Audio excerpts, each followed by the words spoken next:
भगवान विष्णु ने अपना तृतीय अवतार बारह के रूप में इसी धरती पर लिया था। भाइयों बहनों, धरती के उद्धार के साथ ही देश के स्वाधीनता संग्राम आंदोलन में भी इस धरती ने बहुत बड़ी भूमिका का निर्वहन किया और उत्तर प्रदेश के विकास के लिए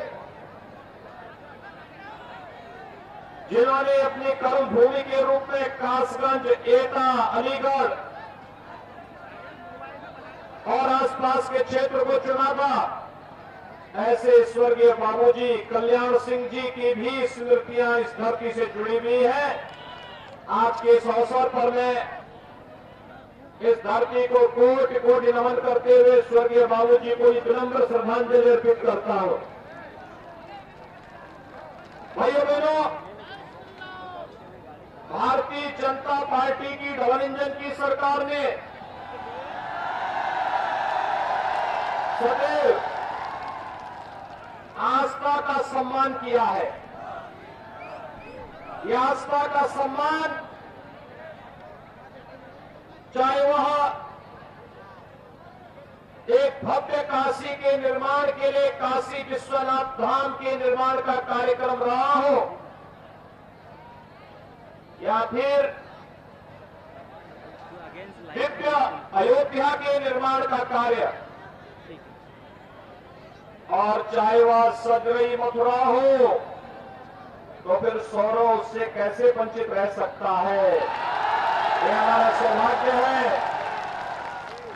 कि श्री राजू भैया और यहाँ के हमारे विधायकों के प्रयास, पूज्य संतों की प्रेरणा से सौरव को भी हम लोगों ने तीर्थ स्थल के रूप में मान्यता देकर के यहाँ के समग्र विकास के कार्यक्रम को भी अपने हाथों में लिया है।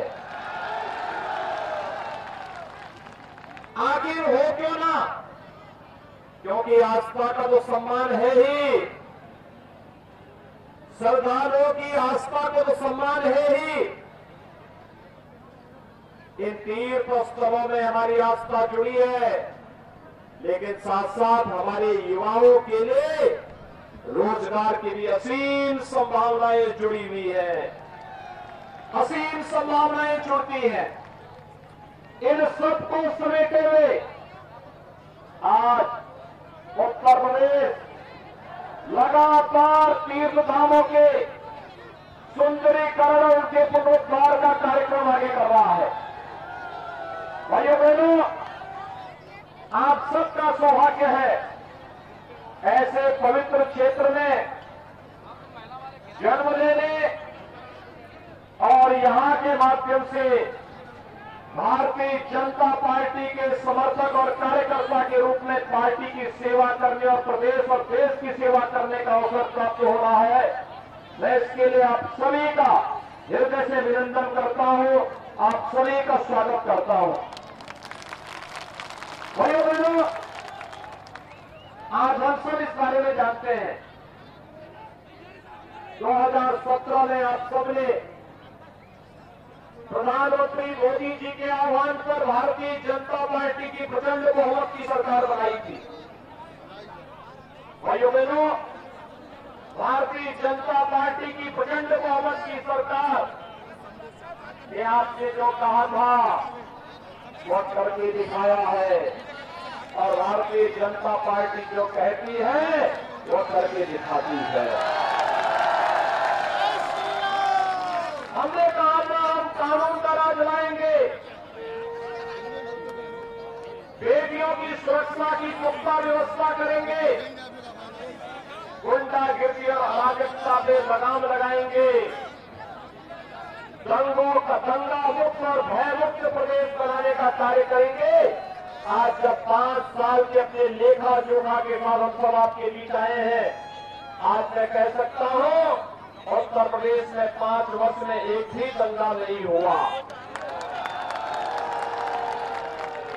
जिस प्रदेश में छोटी छोटी बातों को लेकर के सांप्रदायिक तनाव होता था, दंगे होते थे, कर्फ्यू लगता था, आज भाइयों बहनों पर कर्फ्यू नहीं लगता, बाजारों में बमबाजी नहीं होती। आज वहां पर कांवड़ यात्रा निकलती है और हर हर कंपन के नारे के साथ कांवड़ यात्री निकल करके अपनी आस्था को व्यक्त करता है। आज प्रदेश से पलायन नहीं होता। आज उत्तर प्रदेश प्रगति के नित नए प्रतिमान को स्थापित करते हुए देश की नंबर 1 की अर्थव्यवस्था बनने की ओर अग्रसर है।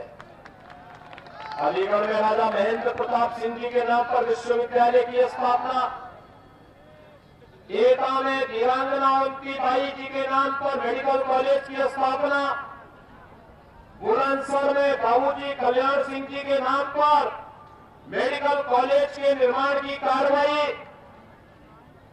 Full polytechnic, degree college, ITI, hospital का निर्माण, सड़कों का निर्माण, तीर्थों का विकास, ये जहां एक और विकास की नई ऊंचाइयों को छू रहा है। अलीगढ़ में एयरपोर्ट का निर्माण कार्य युद्ध स्तर पर आगे बढ़ रहा है।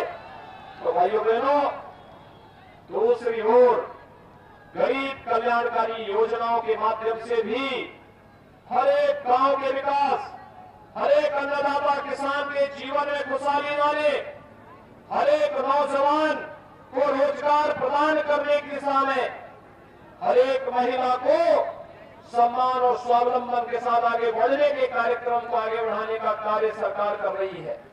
भाइयों बहनों, अगर मैं आपके कासगंज जनपद की ही बात करूं तो कासगंज जनपद में किसान ऋण माफी की योजना के अंतर्गत अकेले आपके जनपद में 51,800 किसानों का ऋण माफ हुआ था। कासगंज जनपद में 51,800 किसानों का ऋण। वर्तमान में 2,10,000 किसानों को प्रधानमंत्री किसान सम्मान निधि में सालाना 6,000 रुपये सालाना उपलब्ध करवाने का कार्य किया जा रहा है। भाइयों बहनों, प्रदेश में पिछली सरकार ने दिव्यांगजनों का, वृद्धावस्था पेंशन पाने वाले वृद्धजनों का और विधवा महिला प्राप्त करने वाले विधवा महिलाओं की भी पेंशन की राशि को रोक दिया था। लेकिन हमारी सरकार वर्तमान में प्रदेश के अंदर 1 करोड़ दिव्यांगजन, वृद्धजन और विधवा महिलाओं को 12,000 रुपये सालाना पेंशन की सुविधा उपलब्ध करवाने का कार्य कर रही है। भाइयों बहनों, अगर मैं आपके कासगंज की ही बात करूं, 8,400 दिव्यांगजनों को, 21,200 निराश्रित महिलाओं को और 12,600 से अधिक वृद्धावस्था पेंशन प्राप्त करने वाले लोगों को यहां पर सालाना 12,000 रुपये पेंशन की सुविधा हमारी सरकार, डबल इंजन की भारतीय जनता पार्टी की सरकार उपलब्ध करवा रही है। भाइयों बहनों, अकेले कासगंज जनपद में वर्तमान में 10 लाख लोगों को कोरोना कालखंड में डबल इंजन की सरकार है। डबल डोज राशन की हर महीने 2 बार राशन की सुविधा उपलब्ध करवाने का कार्य सरकार कर रही है। और यही नहीं भाइयों बहनों, प्रधानमंत्री आवास योजना और मुख्यमंत्री आवास योजना में भी 7,000 से अधिक गरीबों को एक आवास इस जनपद में मिला है। नौजवानों को टैबलेट में स्मार्टफोन दिया जा रहा है। जब हम टैबलेट में स्मार्टफोन देने का कार्य करते हैं तो समाजवादी पार्टी चुनाव आयोग को शिकायत करती है। हमने तय किया है, वर्तमान में 1 करोड़ युवाओं को टैबलेट और स्मार्टफोन दे रहे हैं और सरकार बनेगी अगले 5 वर्ष में 2 करोड़ नौजवानों को टैबलेट और स्मार्टफोन बांटने का कार्य सरकार करेगी। कन्या सुमंगला योजना के माध्यम से गरीब कन्याओं के लिए 15,000 रुपये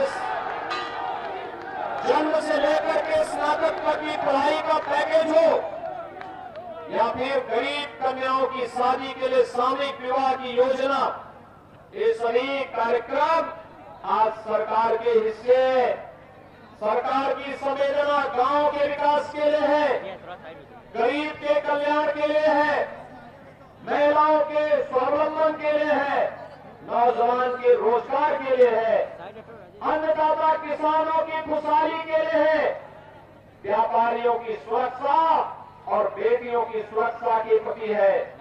लेकिन मैं पूछना चाहता हूं, समाजवादी पार्टी की सरकार क्या कर रही है? उनकी संवेदना किसके प्रति है? भाइयों बहनों, उनकी संवेदना याद करिए, जब 2012 में समाजवादी पार्टी की सरकार आई थी, पहला काम किया था आतंकवादियों के मुकदमों को वापस लेने का। ये चीजें बहुत स्पष्ट है। उनकी संवेदना आतंकवादियों के प्रति थी, पेशेवर अपराधियों के प्रति थी, पेशेवर गुंडे और माफियाओं के प्रति थी, गरीबों के प्रति नहीं थी। और यही कारण था कोरोना कालखंड में समाजवादी पार्टी का नेता कहीं नहीं दिखे होंगे। लोग गठबंधन की सरकार ने फ्री में आपको टेस्ट करवाया, फ्री में उपचार की सुविधा दी। कितने लोगों ने वैक्सीन ले ली है? कोरोना की वैक्सीन कितने लोगों ने ली है? दोनों हाथ उठा करके आप लोगों ने अपना मंतव्य यहां पर बताया है। भाइयों बहनों, मैं आपका अभिनंदन करता हूं, आपने बहुत अच्छा काम किया। कोरोना के खिलाफ ये देश की लड़ाई को आगे बढ़ाने का कार्यक्रम है। कोरोना एक वैश्विक महामारी है, दुनिया को इसने पस्त किया है, लेकिन भारत के अंदर भाइयों बहनों, प्रधानमंत्री मोदी जी के नेतृत्व में जिस मजबूती के साथ जीवन और जीविका को बचाने का कार्य हुआ है, आज उसका परिणाम हम सबके सामने है। और आज इसीलिए मैं कह सकता हूं, जीवन भी बचाया गया, जीविका को भी बचाया गया, बीमारी से भी और भूखमरी से बचाने का जो विनोद प्रयोग भारत का है, दुनिया उसकी सराहना कर रही है। समाजवादी पार्टी के नेता क्या कोरोना कालखंड में हालचाल पूछने के लिए आए थे? और बहुजन समाजवादी पार्टी के लोग, कांग्रेस के भाइयों बहनों, ये लोग गुमराह कर रहे थे। वैक्सीन के बारे में कहते थे ये मोदी वैक्सीन है, ये बीजेपी वैक्सीन है। अब उनको बताइए, अगर ये मोदी वैक्सीन और बीजेपी वैक्सीन हमारी जान को बचाएगी, तो जो जीवन का सच्चा साथी होगा, जो जीवन बचाने वाला होगा, वही सच्चा साथी होगा। बाकी तो अवसरवादी होंगे, हमें अवसरवादियों का साथ नहीं देना है, हम तो जीवन बचाने वालों के साथ होंगे। और भाइयों बहनों, इसीलिए सरकार ने तय किया है, सरकार ने तय किया है अपराध और अपराधियों के प्रति जीरो टॉलरेंस की नीति के तहत सरकार कार्य करेगी। अपराध को स्वीकार नहीं करेगी, अपराधियों पर भी किसी प्रकार की कोई राम नहीं करेगी। जिस मजबूती के साथ सरकार लड़ रही थी, प्रत्येक गरीब को, प्रत्येक नौजवान को सुरक्षा दे रही थी, ये कार्यक्रम हमारा अनवरत इसी रूप में चलता रहेगा।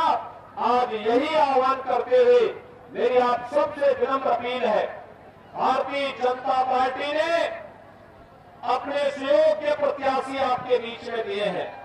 श्री देवेंद्र सिंह राजपूत कासगंज से और अमापुर से श्री हरिओम वर्मा भारतीय जनता पार्टी के प्रत्याशी के रूप में आपके बीच में यहाँ पर उपस्थित हुए हैं। भाइयों बहनों, आप भारतीय जनता पार्टी के प्रत्याशियों को समर्थन देंगे? सभी लोग भारतीय जनता पार्टी को प्रचंड बहुमत से चुनाव जिता करके भेजेंगे? सभी लोग सहमत हैं? भय मुक्त, गुंडा मुक्त सरकार चाहिए ना? तो फिर इसके लिए आप इन दोनों प्रत्याशियों को प्रचंड बहुमत से चुनाव जिता करके भेजिए। मेरे साथ बोलेंगे, भारत माता की, भारत माता की, भारत माता की।